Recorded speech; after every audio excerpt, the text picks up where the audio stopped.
ஜெயா வந்து சமாதானப்படுத்துறாரு. இந்த மாதிரி அவங்க இங்கே தான் இருப்பாங்க, நீ எந்த பிரச்சனையும் பண்ணக்கூடாது, அப்படி பிரச்சனை பண்ணனா உன் பையனை நீ மறந்துட வேண்டியதுதான் அப்படி சொல்லிட்டு இருக்காரு. அதனால ஜெயா என்ன பண்ணுறது தெரியாமல் தவிக்கிறாங்க. இந்த சூழ்நிலையில் சாரதா என்ன பண்ணுறாங்க, ஜெயா கிட்ட வந்து பேசுகிறாங்க. ஏதோ தம்பி கூப்பிட்டுச்சு தான் நான் வந்தோம், தப்பாக நினைக்காதீங்க, நாங்கள் சீக்கிரமாக போயிடுவோம் அப்படின்னு சொல்லிட்டு சொல்கிறாங்க. சீக்கிரமாக போகிறது தான் உங்களுக்கு நல்லது, இந்த மாதிரி இங்கே டேரா போடணும்னு நினைக்காதீங்க அப்படி சொல்லிட்டு ஜெயா சொல்கிறாங்க. அது கேட்டு மனசு வருத்தப்படுறாங்க. இதெல்லாம் நம்மளுக்கு தேவையா, பேசாமல் வந்து இங்கேருந்து கிளம்பி போகிறது தான் நல்லது, என்ன பண்ணுறது எல்லாம் எழுத்து அப்படி சொல்லிட்டு யோசிக்கிறாங்க.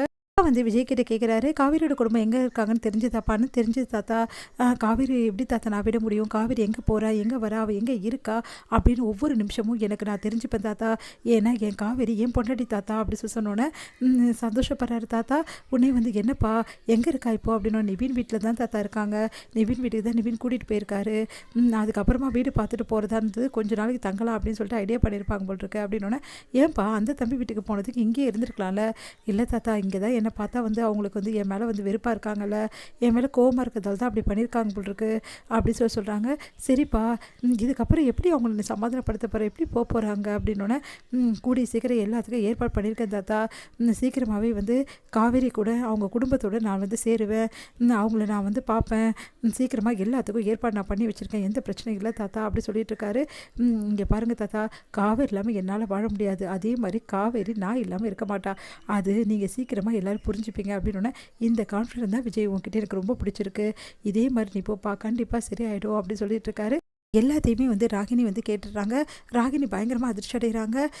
எல்லாரும் சேர்ந்து நிவின் வீட்டில் டேரா போட்டிருக்காங்களா, இது சும்மா விடக்கூடாது, இந்த விஷயத்தை அப்பாவுக்கு அதில் போடுவோம், அப்போ தான் இதுக்கு ஒரு முடிவு கிடைக்கும், எங்கே போனாலும் அவங்கள சும்மாவே விட மாட்டேன் அப்படி சொல்லிட்டு யோசிச்சுட்டு என்ன பண்ணுறாங்க, அவங்க அப்பா கிட்ட சொல்கிறாங்க, நீ சொல்லிட்டலம்மா நம்ம தங்கச்சி வீட்டில் தானே இருக்காங்க, பார்த்துக்கலாம் விடு, அவங்கள எப்படி அங்கேருந்து வெளியேற்றணும், எப்படி நடுத்தரோடு நிற்க வைக்கணும்னு நம்மளுக்கு தெரியாதா அப்படின்னா, அப்பா சூப்பர்ப்பா, சரிங்கப்பா இப்போ என்ன பண்ண போகிறீங்க, என்ன பண்ண போகிறோம், எல்லாம் நம்ம தங்கச்சி இருக்கால, என் தங்கச்சிக்கிட்ட நான் தூண்டி விட்டால் போதும், அவள் என்ன வேணால் செய்வா, அவளோட சுயரூபம் என்னன்னு அவங்க தெரிஞ்சுக்கிட்டோம் அப்படின்னு சொல்லிட்டு ஃபோனை வைக்கிறாரு.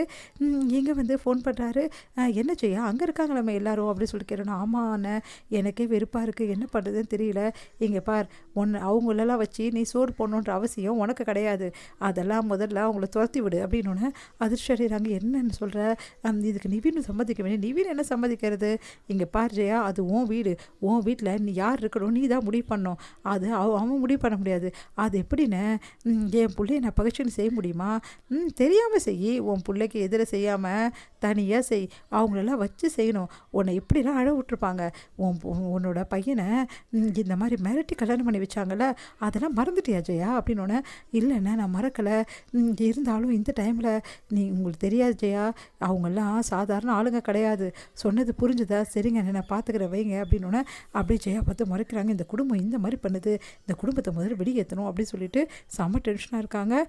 இங்கே வந்து காவேரி என்ன பண்ணுறாங்க, விஜய் நினைப்பாகவே இருக்காங்க, விஜய் பற்றி யோசிச்சுட்டு இருக்காங்க. விஜய் வந்து அவங்கள போக சொன்னது அவரால் தாங்கிக்கவே முடியல, ஏன் விஜய் என்னை போக சொன்னீங்க அப்படின்னு சொல்லிட்டு மனசு கஷ்டப்பட அழறாங்க. இங்கே வந்து விஜய் வந்து ரொம்ப லோன்லியாக ஃபீல் பண்ணுறாரு. காவேரி வந்து அந்த ரூமில் இருக்க மாதிரியும் அவங்கக்கிட்ட பேசுகிற மாதிரியும் அவருக்கு தோணுது. ஐயோ காவேரி நீ இல்லாமல் ஒவ்வொரு நிமிஷமும் நரகமாக இருக்குடி, நான் என்ன தாண்டி செய்கிறது, நீ இல்லாமல் என்னால் இருக்க முடியல காவேரி, ஏன் காவேரி என்னை புரிஞ்சுக்காமல் போனேன் அப்படின்னு சொல்லிட்டு ஃபீல் பண்ணுறாரு. கண்டிப்பாக சீக்கிரமாகவே நான் வருவேன் காவேரி, ஒன்று தேடி, நானும் நீயும் சந்தோஷமாக வாழ்கிற காலம் கண்டிப்பாக வரும், நான் எல்லாருக்குமே வந்து உன்னை புரிய வச்சு உன்னை என் கூட அழைச்சிட்டு வருவேன் காவேரி அப்படின்னு சொல்லிட்டு காவேரி நினச்சி ஃபீல் பண்ணிகிட்ருக்காரு விஜய். எங்கள் விஜய் நினச்சி காவேரி ரொம்ப ஃபீல் பண்ணிகிட்ருக்காங்க தாங்க முடியாமல்.